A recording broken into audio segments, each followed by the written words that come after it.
Agar sizni ham mashinangizda xavfsizlik yostiqchasi bo'ladigan bo'lsa, shu 4 ta xatoni hech qachon qaytarmang. Aks holda hayotingizga jiddiy xavf yetkazgan bo'lasiz. Birinchisi, hech qachon tarpetkani ustiga oyog'ingizni bu holatda qo'ymang.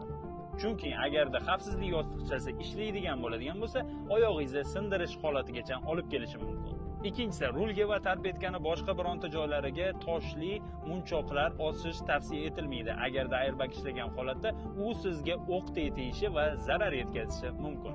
Uchinchisi, tarpetkani ustiga suvenir va o'yinchoqlar qo'yish maksimal tavsiya etilmaydi. Chunki airbag ishlaganda u sizga otilib, jiddiy jarohat yetkazishi mumkin. To'rtinchisi, ayollarga tegishli qisqichbaqa simon zakolka mashinada taqmaslik tavsiya etiladi. Chunki airbag otganda bosh sidenaga urilish natijasida miyaga qattiq jarohat yetkazishi mumkin. Shu o'rinda bitta eslatma aytib o'tib ketmoqchiman. Qo'lni rulga mana bunday qo'yish tavsiya etilmaydi, chunki airbag otganda birinchi navbatda qo'lni sindiradi. Ikkinchi bo'lib bo'lsa, sinib kelgan qo'l yuzga tegib, miyani sochib yuborishi mumkin. Chunki airbag 300 km/s tezlik bilan harakatlanadi.